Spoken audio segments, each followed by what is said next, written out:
Alright, I'm back with another video, and we're going to do the predictions for UFC 272. But first, I want to cover the Adesanya versus Whitaker 2 since I didn't get a video out on that. I'm not going to do a prediction. I'm just going to do my overall thoughts. I thought the main event was a very good main event. It was a competitive main event. People thought that Whitaker won. I believe that Adesanya won due to when Whitaker was getting those takedowns. 4 out of 10 takedowns. When he got those 4 takedowns, he didn't really do much with the takedowns. I believe that Whitaker is the better fighter than Adesanya overall. It's just that Adesanya's reach and how lengthy he is what's stopping Whitaker from winning. Because put Whitaker 6'4", 80 reach, it'd be a lot more harder for Adesanya to. Because Adesanya was able to win keeping his distance with those leg kicks and sniping from a distance, and Whitaker had a hard time getting in, trying to attack him. He was landing some good shots, too, but it was just that reach was not with him at all, and that's why Adesanya was able to pull off the decision, in my opinion. I'm not gonna really go into detail why, but I thought that main event was a very good main event. The co-main event, I didn't expect Derek Lewis to get knocked out like that, man. He fell asleep getting knocked out like that. And so, let's get into the actual predictions. So, we're going to start off with the first main card fight. Greg Hardy versus Sergey Spivak. I don't know how to pronounce his name. I probably have that wrong. But this fight I'm not really interested in, but I think Greg Hardy should be able to pull it off if he's able to defend those takedowns, because Greg Hardy should be able to counter with uppercuts and able to use a good sprawl. I don't think I've ever seen him sprawl, but he's very athletic, and I think he should be able to pull off the. Let's go round 1 KO. I think he's knock him out in the first round, but we'll see what happens. And one that I'm actually looking forward to seeing, Kevin Holland versus Alex Oliveira. That fight, I think, is going to be a banger. I think it's a even matchup due to we don't know how Kevin Holland is at welterweight. Well, we've seen him cut to welterweight, I believe. I believe he's been in welterweight in his career, but in the UFC. And Alex Oliveira has a chin. He's a tough opponent. Because Holland was able to, middleweight, he was able to snipe people, get them hurt first, and then snipe them, knock them out with one punch. But you can't do that because guys he's done that to, for example, Joaquin Buckley, he's not known for his chin. He got knocked out several times, so I guess it's impressive, but it's not as impressive as if he knocked out someone like Robert Whitaker. But Kevin Holland's reach is going to be insane in welterweight. He'll be a distance fighter at welterweight, I believe. As long as Oliveira doesn't use his grappling, Kevin Holland should be safe on the feet. But Oliveira is also good on the feet. He's more of like a balance. He can do everything. He can kick, he can box, he can wrestle, he can do jiu-jitsu. But we'll see what his grappling's like, Kevin Holland's, because he's improved drastically. He's been working on that grappling. Seems like with Till too. Till's been doing that with Hamza. So we'll see those two's grappling defense improve. Maybe they'll shoot a couple of takedowns. Who knows? But I think Holland should be able to pull off the unanimous decision due to how tough Oliveira is. So this fight is going to be a very good fight, in my opinion. But let's get to the other fight that I'm also looking forward to. Edson Barboza versus Bryce Mitchell. This fight is probably going to be a stand-up battle unless Bryce has some problems on the feet, which he may have. Because Barboza, his history with grapplers isn't really the best. He gets tired when he wrestles. When he went against Khabib, he was doing well on the feet, even though he wasn't landing the best strikes. But then once he got taken to the ground, he struggled with Kevin Lee. He hurt Kevin Lee on the feet.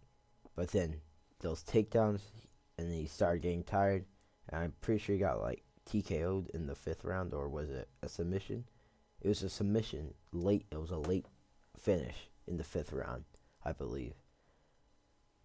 But Barboza needs to keep this on the feet, obviously. If he's able to anticipate those takedowns, watch them, and keep his distance, because he has the reach advantage. He's very long for a featherweight. And tall for a featherweight, too. If he's able to keep his distance with his kicks, he should be able to win this fight.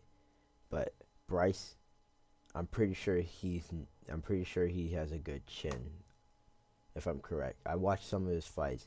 Looks like he can take a punch. But his submission game is nasty. If Bryce takes this to the ground, Barboza will be in trouble, and he might get submitted, or Bryce might pull off a decision win. But my prediction for this fight is it's really 50-50. Like, Barboza can beat Bryce, but then Bryce also can beat Barboza. Because it can go either way. It can go the grappling way, or it can go the stand-up way. So, this fight is a very interesting fight. But I'm probably going to have to go with my man Barboza. I think he'll pull off a, decision or a late TKO. I think he can pull off a late TKO, even though I said Bryce can take a punch, and he has a solid chin. But I think he TKO in round 3 for Barboza. And the co-main event with RDA and Ronaldo, this fight is a fight that's been overlooked due to the pullout. People were expecting Islam, but then Islam pulled out of the fight overnight, and since that happened, Dana was like, "No title shot for you. You gotta fight Dariush not for the title, but for a title shot." So, but this fight is being overlooked. These two are great jiu-jitsu guys. They know how to work on the ground. But RDA is the better striker on the feet, so RDA will have the advantage in this fight. It's going to be 5 rounds, and we've never seen Moicano go the distance in 5 rounds, so we don't know if this man's cardio is good. But we'll see if his cardio holds out with RDA. Yeah, we'll see. Moicano has been in a 5-round main event, but he's got I believe TKO'd by the Korean Zombie in like the first minute or something like that. That's why I said went to the distance. I wanted to make sure to correct that so people didn't get confused with me saying he's never been in a 5-round fight, but he's never gone to the distance in a 5-round fight. That's what I was trying to say.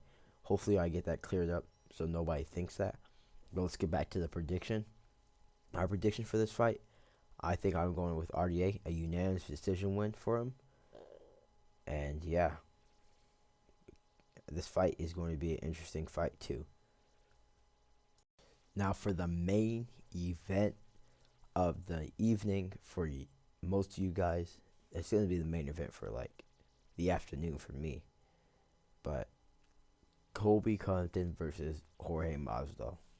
Bad blood everywhere. This fight is going to be an explosive fight, I believe. They're going to be throwing stuff with vicious intentions.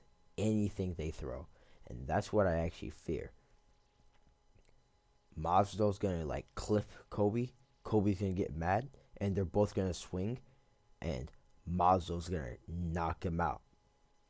Colby has a chin, but he's been dropped, and Jorge, sure, he's been knocked out, but it doesn't override the fact that Jorge has power in his hands. He can knock people out with his hands. And so, hopefully Colby doesn't get mad, get emotional, and start swinging hooks left and right, trying to knock out Masvidal. And Masvidal doing the same thing, and then clipping Colby, and then Colby falls down and either goes to sleep or trying to recover. That's what I fear about this fight. Hopefully this fight goes to the distance. I want it to go to the distance to see everything Masvidal has done, improved after being knocked out by Usman. And I don't want it to end quickly, because say Masvidal flying knee, boom. But Colby's not that dumb, so he'll see that flying knee coming 100%. Because Ben Askren, he usually did that when opponents were running to him or closing the distance to him. He'll go for a takedown immediately to mess up their rhythm. And I think Masvidal read that and then kneed him and got knocked out. But Colby should be able to keep his distance, but he does have the reach disadvantage. Masvidal's probably be the better striker, of course, and Colby's going to be the better wrestler. But I think, like I said, Colby's ego might get into him, and he might try to think he's the better striker, and then tries to strike with him, and then gets knocked out. Masvidal's smart. He knows I need to keep this fight on the feet and not on the ground, because he knows that, hey, I could be in trouble on the ground. But don't overlook Masvidal's back game, his bottom game. He knows how to scramble. He knows how to get up. And his ground and pound defense is not the best, but it's not the worst either. He was able to defend Usman's ground and pound, and Usman's ground and pound is known to be vicious. The only thing Masvidal was getting tore up with were elbows, I believe. The first fight, by the way. And so, Masvidal has problems with the single leg. If you really look at his fights, he knows how to defend off the cage. He knows how to defend most of these takedowns. But it's when those single legs he has trouble with for some reason. So if Colby catches a kick of Masvidal's, excuse me, I don't know why I have the hiccups, and trips him and gets that takedown, we'll know what happened.